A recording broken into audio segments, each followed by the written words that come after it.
Expandindo o corpo subjétil, zona de turbulência. Os quadros anteriores são meramente esquemáticos. Afirmarei mais uma vez que esses elementos não podem ser pontuados quando em estado cênico. A ativação desses punctums não se reduz a ativações meramente intelectuais ou mecânicas de pontos musculares. E também o estado cênico não se reduz a ativações e reativações de punctums e recriações de ações físicas em caráter simplesmente linear. O estado cênico é infinitamente mais complexo, e todos os elementos que constroem o corpo subjétil nesse estado cênico são indiscerníveis. Os punctums iniciais são ativados. Um estado inicial é recriado, e toda uma linha de matrizes e ações físicas são recriadas a partir de um contínuo, de uma linha helicoidal de ativação-reativação de punctums, estados, ações, matrizes amalgamados em suas corporeidades fisicalidades, todos esses elementos mergulhados em um estado intensivo e de zona de vizinhança comum e virtual com o público e com o espaço. O ator se dilui nessa zona através e por entre as fisicalidades, corporeidades, estados e punctums que mergulham esse corpo subjétil nessa zona virtual, intensiva e atual, física e espaço-temporal ao mesmo tempo. E também não devemos pensar que o ator, mergulhado, diluído nessa zona intensiva e nesse contínuo de recriação e interação contínua entre corpo subjétil e corpo cotidiano, está em um suposto estado de transe ou completamente desligado do mundo. Não. Primeiramente porque essa zona intensiva não é um mundo outro, mas é imanente ao corpo do ator. É um transbordamento de seu próprio corpo cotidiano, linha de fuga de seu plano de organização. Portanto, ao mesmo tempo que o ator em estado cênico está vivenciando uma absoluta condição de criação, entrega e diluição de seu corpo nessa zona intensiva, tudo também se encontra em uma condição de completa consciência desse próprio estado de criação, do outro ator, do público e do espaço. Isso significa que, para mim, enquanto ator, ao mesmo tempo que minhas ações e estados afetam o espaço e o outro, ator ou público, esse mesmo outro ator ou público e o espaço também me afetam, fazendo que desvios, lanças, setas, buracos, modificações e recriações de minhas ações e estados sejam alterados, redimensionados, algumas vezes de maneira microscópica, outras vezes de forma macroscópica dentro do próprio estado cênico. A essa zona que está entre minhas ações físicas, matrizes, estados, o espaço, o outro ator e o público é que afeta e é afetada chamo de zona de turbulência. Poderia chamá-la também de zona de jogo. As matrizes, por mais codificadas que sejam, por mais sublinhados que seus punctums sejam, contém essa zona de abertura e jogo com o espaço e com o outro em muitos níveis. Uma zona de modificações e redimensionamento instantâneo em potência na própria matriz. Se não possibilito essa abertura, esse fazer para fora, essa zona de afetar e ser afetado, não consigo construir um corpo subjétil.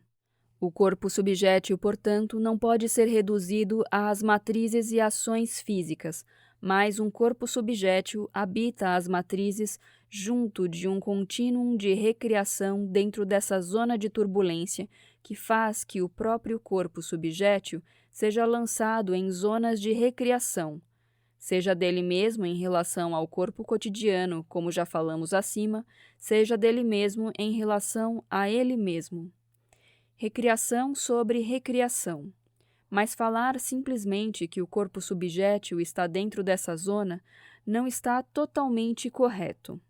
Na verdade, o corpo subjétil ao mesmo tempo cria, habita e é essa zona de turbulência. O corpo subjétil se autogere e se desvanece em contínuo.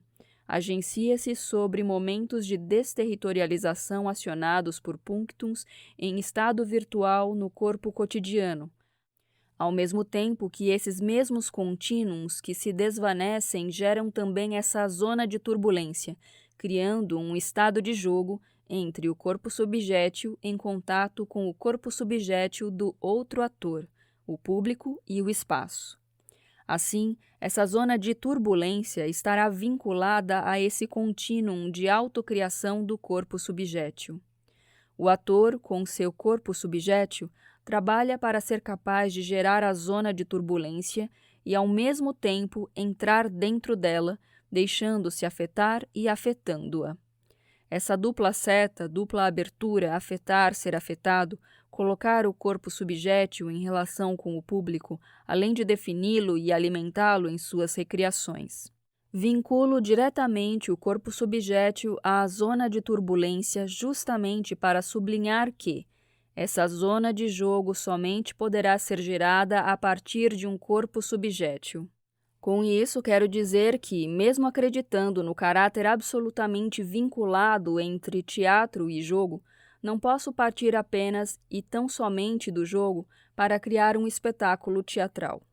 O jogo somente se estabelece por meio do corpo subjétil, e esse deverá ser buscado e agenciado através de todo o trabalho prático descrito acima. Talvez o difícil de entender aqui seja esse caráter paradoxal e de multiplicidade desse mesmo corpo em arte, pois ao mesmo tempo que é ele quem gera a zona de turbulência de jogo, ele também deve habitá-la, afetar e ser afetado pela mesma zona criada por ele.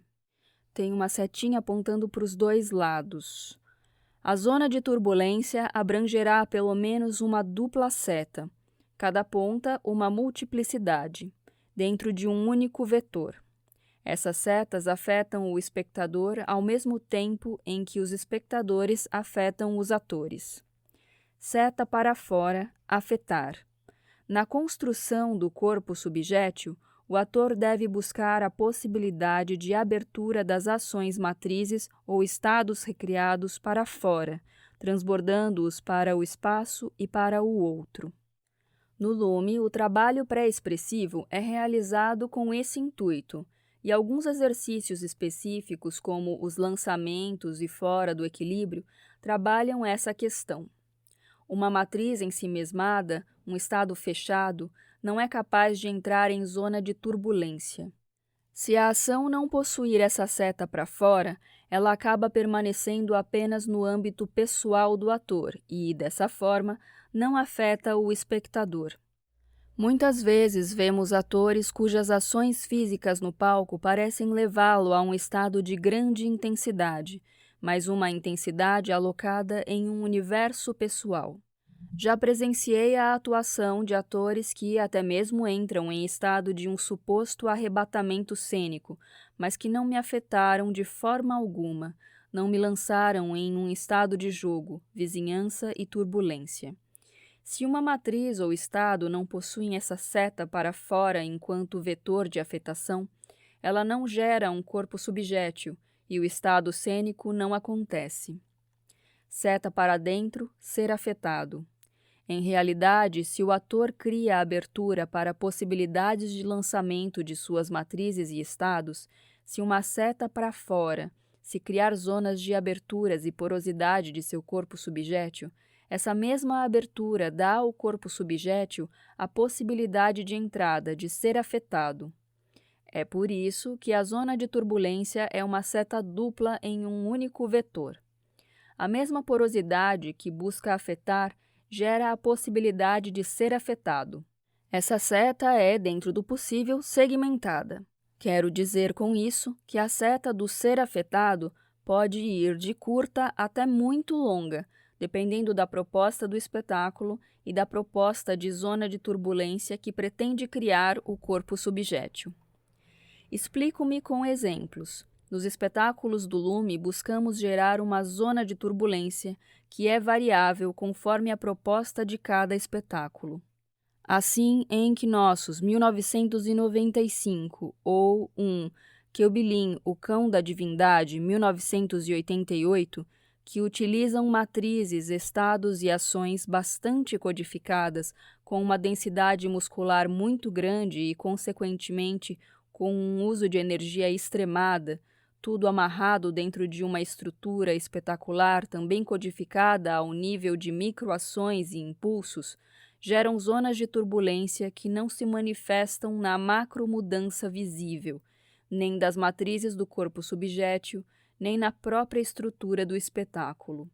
Claro que existe uma zona de ser afetado no ator, pois há a zona de turbulência, mas elas acontecem em nível muito pequeno, como desvios de pequenos estados, micromudanças de ritmos, microalterações de densidades musculares, percebidos sim, tanto pelo ator quanto pelo público, mas não de maneira macroscópica, no nível de matrizes e estrutura espetacular.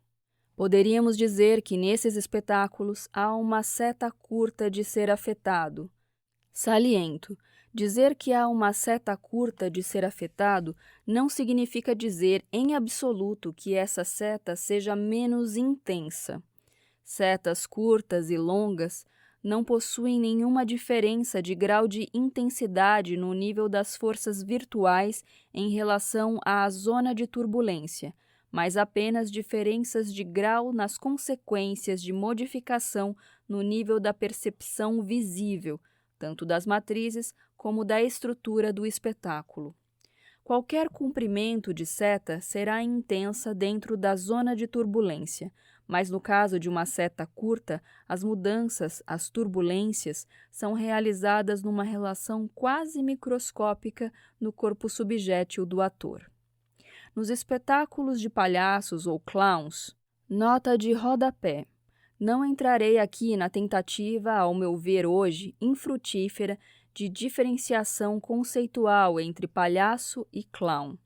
Palhaço é clown e clown é palhaço e fim. Fim da nota de rodapé.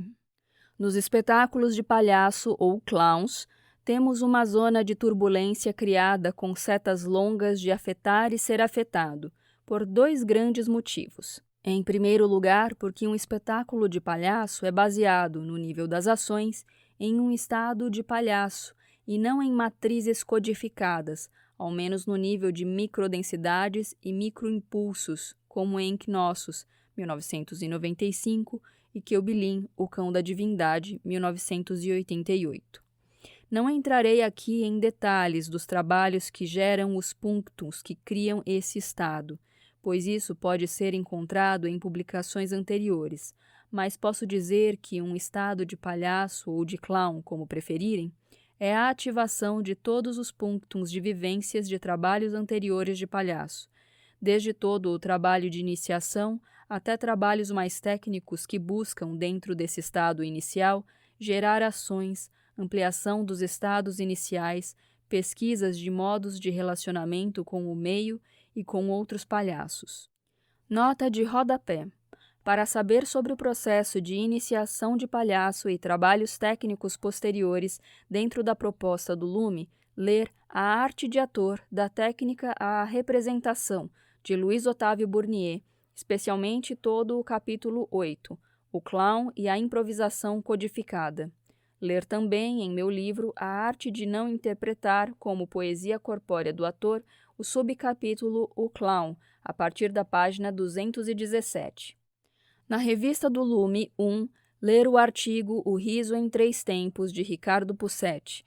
Na Revista do Lume 2, o artigo Caiu na Rede é Riso, também de Ricardo Pussetti, e na Revista do Lume 3, o artigo O Clown através da Máscara, de Ricardo Pussetti.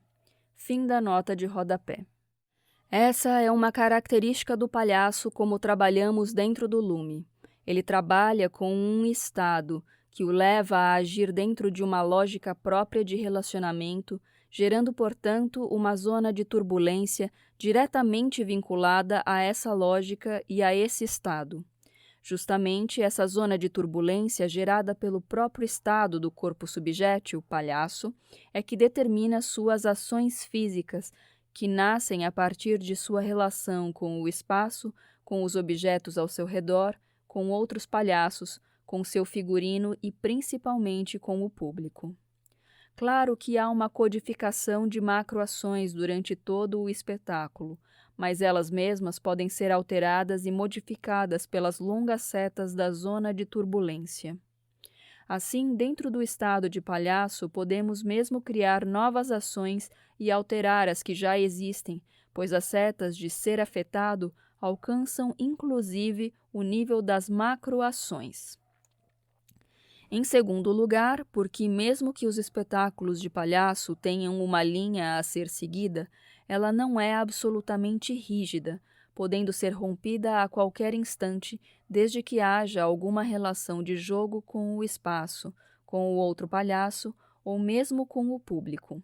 A linha dramática desses espetáculos é porosa, fazendo que o palhaço possa sair e entrar dela sempre que necessário. Por isso, muitas vezes, a sensação de um espetáculo improvisado ou de um espetáculo que contém muita improvisação. Mas tomemos cuidado com essa sensação de improvisação. Um palhaço improvisa dentro desse estado e dessa zona de turbulência criada pelo próprio corpo subjétil do ator palhaço. E, como vimos, criar um corpo subjétil e a partir desse gerar essa zona de turbulência não é nada fácil. O palhaço necessita de muito tempo de treinamento em sala, de relação com o público, de entendimento corpóreo de sua lógica de relacionamento com o universo ao seu redor. Todo esse trabalho gera ações físicas que serão repertoriadas pelo ator. Esse trabalho acumulado, tanto de vivências como de ações físicas, gera punctums na musculatura do corpo. Um estado de palhaço é a ativação de todos esses punctums em um corpo subjétil aberto para novas ações físicas e ao improviso com todo o seu repertório dentro da zona de turbulência criada por esse mesmo estado de palhaço. E isso não vale apenas para o trabalho de palhaço, mas para todo o trabalho de ator.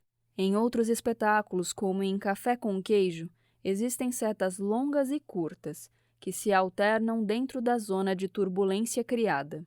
Há momentos em que o espetáculo possui codificações absolutamente microscópicas, imprimindo setas curtas na zona de turbulência e outros que trabalhamos apenas com os estados das matrizes e, portanto, alongamos os segmentos das setas na zona de turbulência. Mas, independente do tipo de codificação e do alongamento das setas de ser afetado, é importante afirmar que um corpo subjétil, ao mesmo tempo, cria, habita e é essa zona de turbulência, zona sem a qual o próprio corpo subjétil seria inexistente. A existência dessa zona de turbulência em dupla seta, além da necessidade da recriação de uma ação pela impossibilidade de sua mera repetição, acaba gerando grande instabilidade no estado cênico, fazendo um espetáculo nunca ser exatamente igual ao outro, por mais absolutamente codificado e amarrado que seja. Todo acontecimento teatral é instável em vários níveis dentro de sua aparente estabilidade.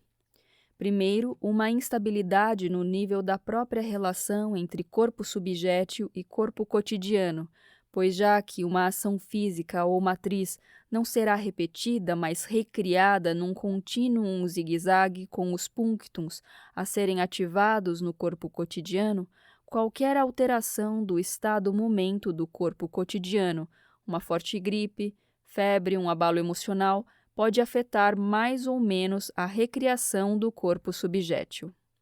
Afetando a recriação do corpo subjétil, afetaremos a criação da própria zona de turbulência, gerando uma instabilidade em segundo nível no próprio corpo subjétil, já que o corpo subjétil cria, gera, afeta e é afetado pela zona de turbulência. Finalmente, essa zona de turbulência, criada e dependente do corpo subjétil, já instável, realiza-se pela própria criação de instabilidade no acontecimento teatral, criando em si um terceiro nível de instabilidade. Assim, em um plano espetacular, o corpo subjétil ao mesmo tempo gera, habita e é definido pela própria zona de turbulência, e possibilita o afetar e o ser afetado pelo espaço, pelo outro ator e pelo público de maneira que jamais se repete. A zona de turbulência é uma zona de forças em relação, gerando instabilidades em contínuo. Zona de turbulência. Local, espaço no qual tudo ao mesmo tempo se acumula, se conecta, se desconecta, se atualiza, se virtualiza, se diagonaliza. Tudo se autoafeta e se recria a cada momento. Multiplicidade autogestante. Tanto o estado cênico como o próprio corpo subjétil passa a ser, dessa forma, um sistema que se autodenomina autogere.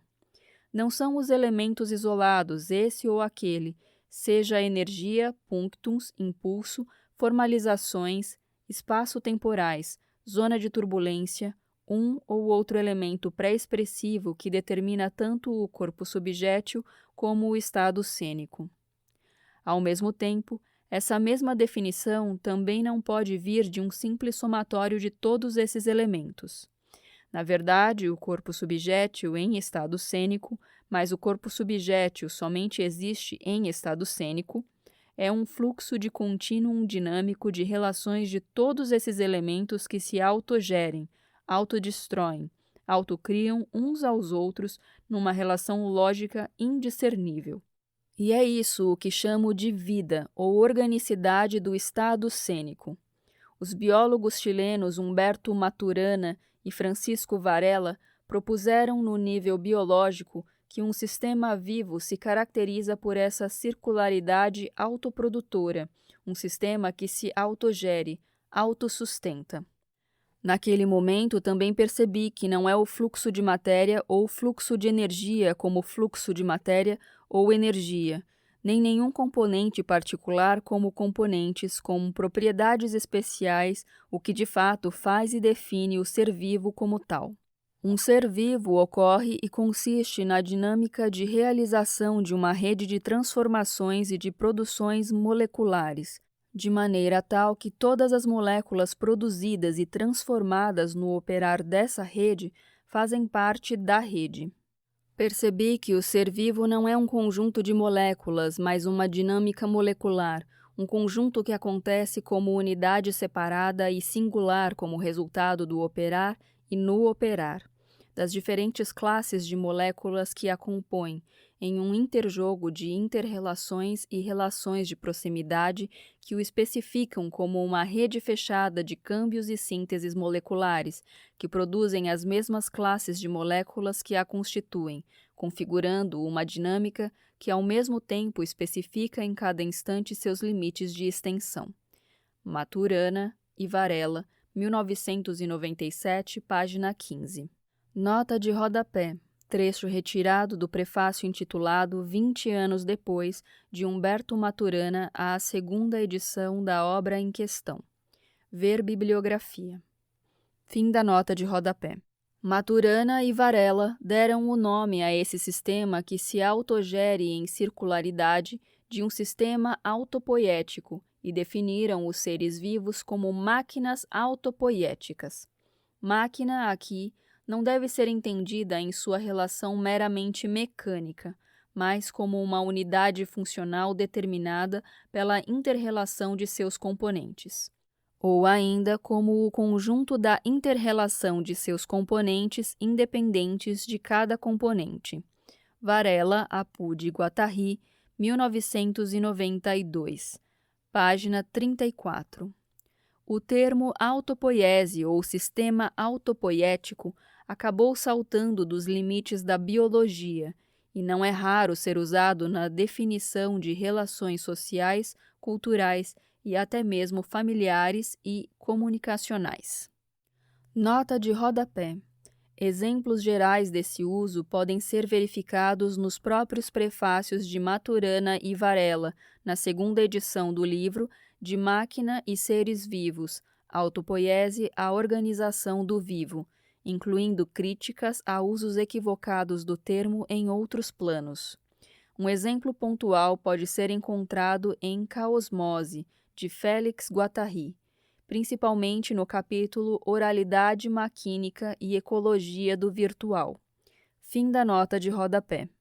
Mas não quero dizer que o corpo subjétil seja uma máquina autopoética, pois esse termo define o ser vivo em um universo biológico de sistemas fechados em si. Levanto aqui essas questões para dizer que o caráter que realiza uma vida, enquanto autoprodução de elementos em relação, já é verificado em nível biológico molecular, como um sistema autopoético, e mesmo para definir relações de autoprodução em sistemas de ordem superior, como nas relações pessoais. Esse conceito não é novo. Portanto, posso dizer que o corpo subjétil, enquanto ser de sensação, também vivo ou orgânico esteticamente, pode ser considerado uma máquina poética em turbulência, que se realiza pela interrelação e autoprodução em contínuos dinâmicos desvanecíveis de seus componentes e que somente existe no momento da atuação. É nesse sentido que tanto a apresentação de um espetáculo como a construção de um corpo subjétil é um acontecimento, uma esseidade que se autocria de forma única e efêmera, tendo dentro de cada instante um infinito coexistente. Assim, o espetáculo teatral é um grande acontecimento, uma grande esseidade permeada por pequenos acontecimentos, pequenas esseidades que são criações e recriações numa dinâmica contínua desvanecível e efêmera, seja do corpo subjétil, seja de cada espectador que participa desse mesmo acontecimento. Pode parecer que, ao final dessa grande instabilidade proporcionada pelo corpo subjétil, como máquina poética em turbulência em suas duplas setas, eu esteja afirmando que os espetáculos teatrais sejam, em última instância, abertos e sem nenhuma formalização no espaço-tempo. Mas sabemos que não é isso o que acontece. A não ser que ocorra algo muito fora do contexto esperado, como, por exemplo, um branco no texto de um dos atores, uma falta de energia elétrica, um objeto que cai, um grande barulho externo, um telefone celular que toca, um erro de marcação de cena, etc., os espetáculos, ao menos os do Lume, apresentam uma certa construção espaço-temporal. Claro que alguns espetáculos sublinham essa construção no nível de detalhes de microações dos atores, que são recriadas mais ou menos sempre da mesma forma visível. Outros, como os espetáculos de palhaços, possuem uma clara linha dramática e codificações de estados e macroações, apenas mais abertas às zonas de turbulência, com setas mais longas de ser afetado, como afirmado acima. Outros ainda alternam os comprimentos dessas setas na zona de turbulência, mas todos, sem exceção, possuem um nível organizacional extremo. Claro que a zona de turbulência e a dupla seta no corpo subjétil permite aos atores improvisar e se readaptarem quando alguma macroalteração acontece vinda do exterior. Mas, quando digo zona de turbulência e instabilidade do espetáculo, o estou dizendo muito mais dentro de uma zona intensiva, virtual, não extensa e material. É claro que nas relações corporais visíveis, quase sempre o espetáculo parece transcorrer dentro de uma mesma formalização espaço-temporal. Algumas exceções nesse sentido também possam ser feitas aos espetáculos de palhaços. Mas nessa zona de afetação, tudo ocorre de maneira instável, em constante turbulência, afetando as microações e micropontuações do ator, e esse estado afeta o espectador, dentro da zona intensiva, incorpórea criada pelo corpo subjétil.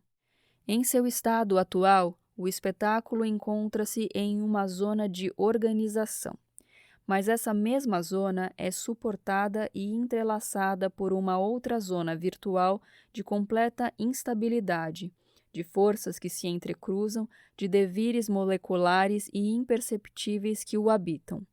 Uma zona comum de vizinhança na qual as partículas do corpo subjétil entram em zona de vizinhança com partículas dos espectadores, criando uma zona de total turbulência que afeta a todos em micropercepções, Assim como as matrizes são recriadas, os espetáculos nunca serão simplesmente repetidos, mas dentro dessa zona de turbulência serão recriados a cada apresentação.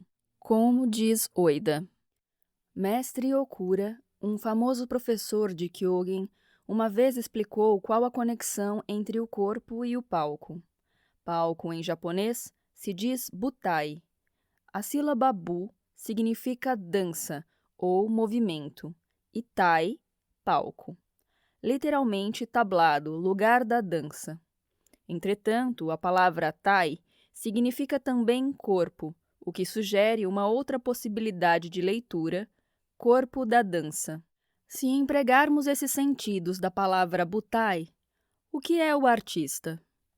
Okura dizia que o corpo humano é o sangue do corpo da dança. Sem isso, o palco está morto. Assim que o artista entra no palco, o espaço começa a ganhar vida. O corpo da dança começa a dançar.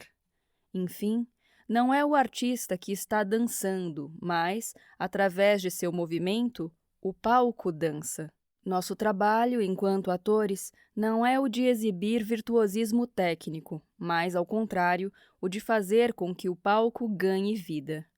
Oida, 2001, página 22. É a zona de turbulência gerada pelo corpo subjétil que faz o palco dançar, pois a zona de turbulência está nessa zona intensiva virtual e incorpórea que engloba artistas, público e espaço.